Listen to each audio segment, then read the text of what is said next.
Dear entrepreneur, good morning and welcome again. Today's topic is how to introduce yourself among the people of the investors.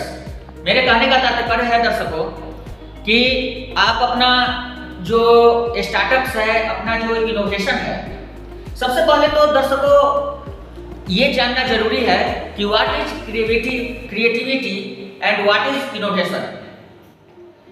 There are some differences between creativity and innovations. Idea दर्शकों अगर सीधी भाषा में, अगर simple भाषा में अगर लिया जाए तो क्रिएटिविटी कहते हैं वैसे आइडिया, मतलब आइडिया जनरेट आपने किया, आइडिया जनरेट किया तो आपने क्रिएट किया. क्या क्रिएट किया? आपने आइडिया क्रिएट किया और उसके बाद उसे जब मूल रूप देते हैं, उस आइडिया को जब आप on the basis point of view पे के बेस ग्राउंड पे जब आप उसे ढालते हैं एक सांचे में, सांचे का आकार देते हैं, तो वो इनोवेशन के रूप में आपके सामने अग्रसर होता है. कहने का मतलब है कि जो क्रिएटिविटी आपने सोचा, आपने डिजाइन किया है, अपने मन में विचार किया है, उसे आप एक इनोवेशन के रूप में प्रदर्शित करते हैं, लोगों के सामने लाते हैं. यानी इसे सीधी भाषा में कहा जा सकता है कि क्रिएटिविटी किसे कहते हैं? क्रिएटिविटी आपने आइडिया जनरेट किया और इनोवेशन उसे कहते हैं उस आइडिया को आपने एक रूप दिया, एक संरचना दी, यानी उस आइडिया को आपने लोगों के समक्ष पूरा किया. सो डियर एंटरप्रेन्योर, जैसा कि हम सभी जानते हैं कि टाइम सबसे ज्यादा इंपॉर्टेंट है. पिछले वीडियो में भी मैं आपको टाइम के विषय में बतलाया था, टाइम कितना इसेंशियल है हम लोगों के लाइफ के लिए.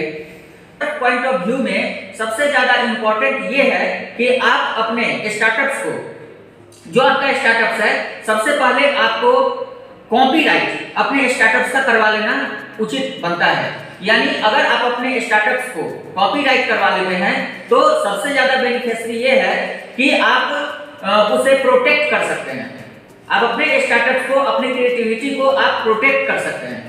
इनोवेट करने से पहले अपने स्टार्टअप्स को इसलिए कॉपीराइट करवा लेना चाहिए क्योंकि आपके आइडिया को कोई चोरी ना कर सके. आपके आइडिया को कोई यानी देखिए, बहुत ऐसे फंड राइजर्स हैं, बहुत ऐसा केसेस आता है मार्केट में कि आइडिया कोई और क्रिएट करता है और उसे कॉपीराइट कोई और करवा लेता है, और उसके बाद कॉपीराइट करवाने का सेंस ये है कि उसे रजिस्टर्ड करवा लेना.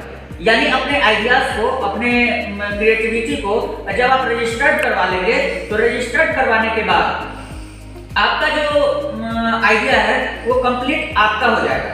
और जब कंप्लीट आपका हो जाएगा तो आप उस आइडिया को किसी के सामने प्रस्तुत कर सकते हैं. तो आते हैं इस पॉइंट ऑफ व्यू से कि आप इस अपने आइडियाज को, अपने स्टार्टअप्स को, अपने न्यू बिजनेस को किस पॉइंट से, कौन कौन ऐसे पॉइंट्स हैं जिसके थ्रू बेस्ट होगा आपको अपने स्टार्टअप्स को रजिस्टर करवाना.